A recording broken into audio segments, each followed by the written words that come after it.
n'umuhamagaro. We're going to discuss about calling. Imana igenda ihamagara abantu mu buryo butandukanye. God calls people in different ways. Nagira ngo rero tuze kubicamo mu ncamake. And just going to pass through the details. Tugiye gusoma rero Yesaya ibice 60 umurongo wa mbere. We're going to read Isaiah chapter 6 verse 1. Niho honyine dusoma. It's only this test of reading. Kugira ngo tumenye umuhamagaro Imana ihamagara. Understand the calling God is calling us.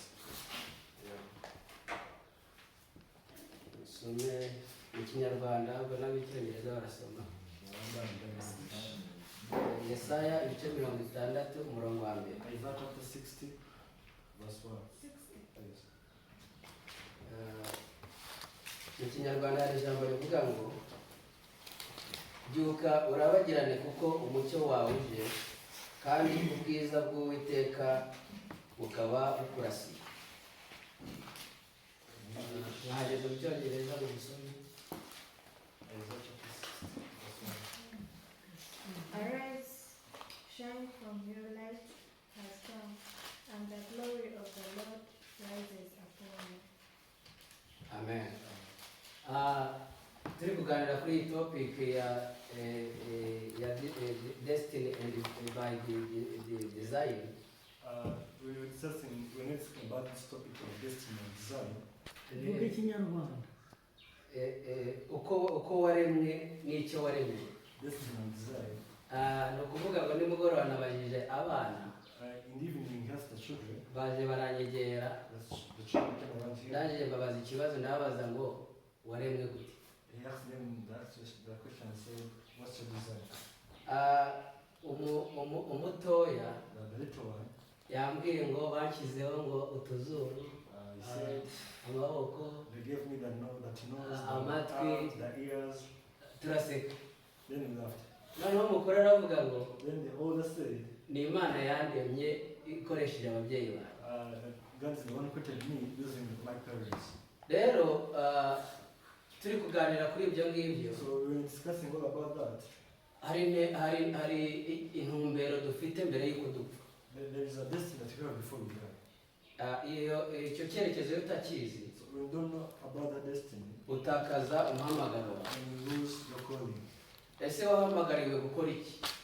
What have you been called to do? Wakibaza ngo Imana yaguhamagariye gukora You iki? can ask yourself what you've been called to do. Kubera iki uriho? Why are you alive? Si ibibazo byoroshye se? Then there's simple questions. Ubashije kubisubiza rero, So if you're capable of answering, wamenya n'impamvu uri hano. then you can even know the reason why you're here. Turi muri evaluation nabaje kubera iki uri hano.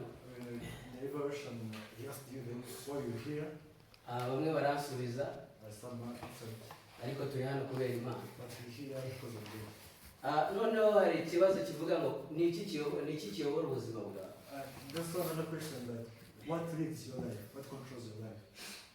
Icyo kiyoboye ubuzima bwawe That thing leading your life nicyo wakabaye uha agaciro kurusha ibindi bintu byose. is definitely you would give more attention than anything else. Kubera iki mu gitondo ubyuka? What's the reason? Why do you every morning when you wake up? Mujya mwibaza ibibazo nk'ibi? Do you ask yourself such questions? Kubera iki mu gitondo tubyuka? Why in the morning you wake up? Ese uzi icyo wahamagariwe gukora? Do you really know what you've been called to do? Uzi icyo wahamagariwe gukora? If you knew what you've been called to do, uba witeguye kugikora. then you're ready to do it. Kuko uzi aho cyavuye. Because you know where it came from. Noneho umwana yarashubije arambwira ngo ni Imana yaturemye. Then the kid answered him and said, "Is God who created us?" Noneho mu gihe nabazaga none se yakuremeye gukora iki? Then when he was asking them then what God created them to do, Umugore yahise ambwira ngo naremewe gukorera Imana. he said that the elder said that I've been created to work to ministry with the Lord. Rero nawe niba uzi umuhamagaro wawe uravuga ngo uzi umuhamagaro wawe uwandika aho ngaho. So when you also know what your calling is, then you can write it down. Nimba warahamagariwe gukorera Imana, If you've been called to serve the Lord, ariko ukaba utaratangira kuyikorera, but you haven't started yet, uracyafite ibibazo bituma utayikorera. then you have problems that limits you from working. Nabajije ikibazo nk'uko namwe nababaza. You ask them the question like the same way he can ask you. Ese ko uri kwiga amashuri asanzwe, Though you're learning schools, ukagenda different lessons, ibyo bihurira he no gukorera Imana? Where does that align with serving the Lord? Umutoya yasubije ngo The little kids again answered. ngo Imana izamwandikira message ngo abashe kuyisoma. The Lord will write him the message, then you become reading the message. Turaseka. Then you again noneho umukuru aragera avuga ngo then the elder again say, amashuri asanzwe azafasha kwiga indimi mbashe kuzavuga ijambo ry'Imana n'abantu batandukanye. he said that the school helped me learn different languages, so I preach and disciple to many. Urumva we yahise avuga yuko amashuri asanzwe ashobora kumubera fondasiyo kugira ngo azabwirize amahanga yose. So he explained that the school that will be a foundation to him to disciple. Twese ahangaha twarize ariko Imana yashaka kugira ngo ubwo bumenyi dufite buzatumire dukorera Imana. All of us here went to school, but the Lord wants us to use all that knowledge to serve Him. Nabajije ngo se uri kwirwanya?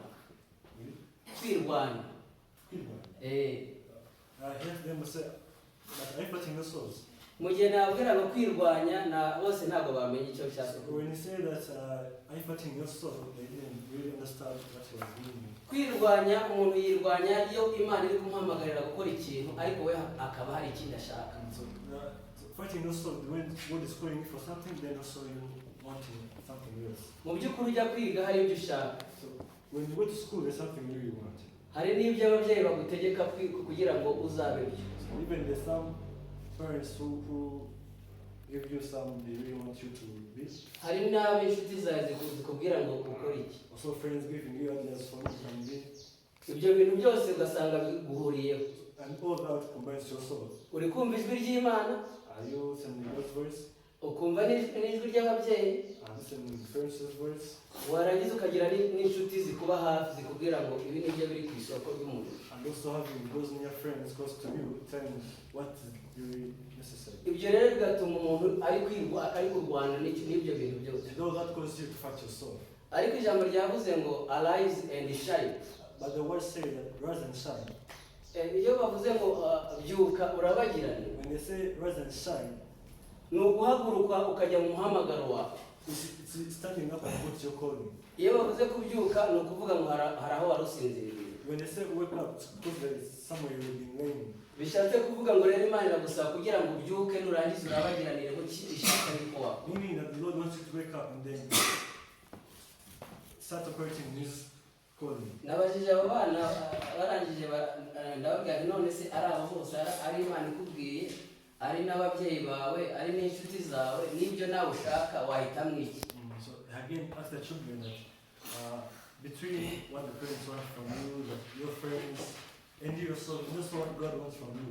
What's the necessity? Bampaye igisubizo kivuga ngo ngiye nakemera icyo Imana iri kumbwira. So they all answered him that I cannot expect what the Lord is telling me. None se ugasuzugura ababyeyi bawe kandi barakubwiye ngo ububahe. And again ask them, and you just support your parents. Then when the Lord asks you to obey your parents. Barangije barambwira ngo nagenda nkabaganiriza tukanabisengera kugeza igihe bari mu byumvire. Then the children say that they can go to discuss with their parents and convince them until they really accept them to do what the Lord wants from them. Ni iki rero ushaka kurabagiriranamo muri kino gihe? So what do you want to shine from? Iri somo rirareba twebwe turi hano ariko cyane cyane n'ibyo tuzakora tugeze hanze.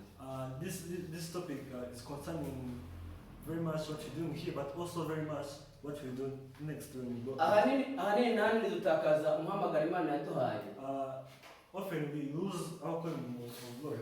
Kubera ko twigereranyije n'abandi. Because we compare ourselves with others. Ugasanga ushatse gukora ibyo abandi bashaka ariko we ntube wowe. Then you wish to do what other people are doing, but you don't really want to be yourself. Rero nimba wikunda. Then if you love yourself, Imana iraguhamagarira kugira ngo ukore umuhamagaro uhamagara. the Lord is calling you to do His calling. Kuko iyo wiyanga wajya mu ruhande Imana itarimo. Because if you set yourself, then you go to the side where the Lord isn't. Salomon yavuze ngo niba udakonje cyangwa ntubire Imana izakuruka. When someone said that if you neither hot nor cold, the Lord will vomit you. Rero icyo Imana ishaka ku bijyanye n'umuhamagaro wacu, What the Lord wants to do with our calling, irashaka yuko tugira uruhande tukajya mu ruhande duhamagarira He mu. wants us to be aligned with the side He's living in. Rero ushaka gukora ibyo Imana yaguhamagariye, You surely want to do what the Lord called you to do? ibindi byose andi majwi yose Need from them. ikibazo cyaba ari uko utaramenya icyo yaguhamagariye. The problem would be if you didn't know what your calling is. Rero ahazaza hawe Then your future, Imana ihitayeho God really cares about kandi you. irashaka kuhakujyana. And He really wants you to meet your future. Nabahaye urugero rw'ukuntu umuntu ashobora kuva hano i Burera He gave you an example of someone can akaba ari Imana iri kugutereningira ikurema. and where is the training center where God is preparing you, is shaping you. Iyo ni design. That's the design. Irimwe irakurema kugira ngo uzajye gusohoza umugambi wawe yenda i Kigali none. It's shaping you to meet or to meet your destiny, to wherever you're going you. Kigali uzajya niho hakwereka ibisabwa kugira ngo uzahagere. The Kigali you're going to it's where it shows all the requirements you need to meet the place. Nicyo bigusaba nimba Imana ikubwiye kujya i Kigali biragusaba kugira ngo utekereze nzajyayo gute. When Lord is asking you to go to Kigali, then ask yourself what all you need to go to Kigali. Ni ibihe byangombwa bikenewe?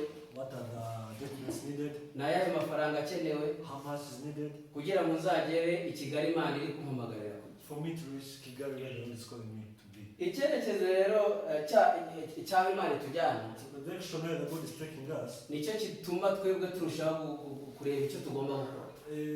it give us that interest, that eager to know Niba what the Lord is calling us niba to Imana ihamagarira gushinga itorero be. If the Lord is calling me to start a church, kandi ugasanga amashuri agira ngo leta igenderaho kugira ngo umuntu abe afite itorero, and the government wants to have schools or support the education to have a church. ndahanga kugira ngo Imana imbwire koko nimba yarampamagariye kugira ngo iryo torero nzarishire. I am here to understand if really that's what is my calling. Ni inshingano zanjye rero kumenya ngo nziga amashuri angana iki kugira ngo nzagere aho hantu Imana imbwira. It's my responsibility to understand how many schools I should have to meet the God's calling. Rero nagira ngo mbabwire iby'Imana yahamagara byose biratandukanye ko turi hano. I want to let you know that we have different callings, all of us as we're here. Tuvuka turi umwimerere ariko tugenda duhindurwa, tugenda tuba fotokopi z'abandi bantu. We are born when we're unique, but as we grow up, then we copy or we have different characters from people. Abantu tugendana nibo bagenda batwambura umwimerere wacu. The people we work with, they're the one who steal from us our uniqueness. Ugasanga rero wowe uri fotokopi y'abandi nta wowe w'umwimerere Imana yaremye. And you find that a photocopy or the copy of the people you work with, the really you or the unique you was lost. Kandi none Imana ifite icyo yakuremeye. And the Lord really has what He created for you. Rero Imana igenda irema ibintu kubera umugambi wayo. So the Lord creates different things because according to His purpose.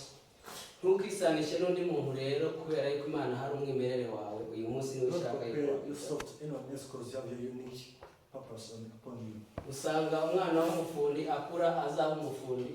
You find that the son or the kid of an engineer just goes on to be an engineer. Cyangwa se ugasanga umwana w'umushoferi akuza avuga ati nanjye nzaba umushoferi. Or a driver's kid just grew up saying that also I follow the steps of my father being a driver too. Cyangwa se ugasanga umubyeyi ashishikarije umwana we kugira ngo azabe umutayeri kuko nawe ari umutayeri. All the parents is making the kid fall in love with a swing because of the parent. Nubwo yaba ari impanga yawe mwaravutse mu ndimwe. Though he or she's your twin, you've been born the same stomach. Murabizi akenshi barasa bakanavuga kimwe. Identical twins, they're similar, they speak the same. Ariko hari umwihariko w'umwimerere undi adafite. But there's a uniqueness. One has, the rest doesn't. Rero nubwo bava mu ndimwe ari impanga. Those that come from the same mother and the twins. Imana irimo irareba umwimerere w'umwe igasanga itandukanye n'uwundi. The Lord sees the uniqueness that differentiates. Kutabimenya rero usanga bakoze bimwe. Not understanding that, you find them doing the same thing. Nagira ngo nubwo twese twaba turi hano ariko Imana iratuhamagarira mu bintu bitandukanye. I want to let you know, though we all here, but we have different callings. Rero mu Befeso nk'uko bahoze bahavuga mu bice 2 umurongo wa 10. That's like the winter atwereka abo turi bo muri Kristo Yesu. It shows us we are in Christ. Twahamagariye gukorera Imana. We've been called to serve the Lord. Niba twarahamagariye gukorera Imana hari imihamagaro igeze kuri 3 hano. If then you've been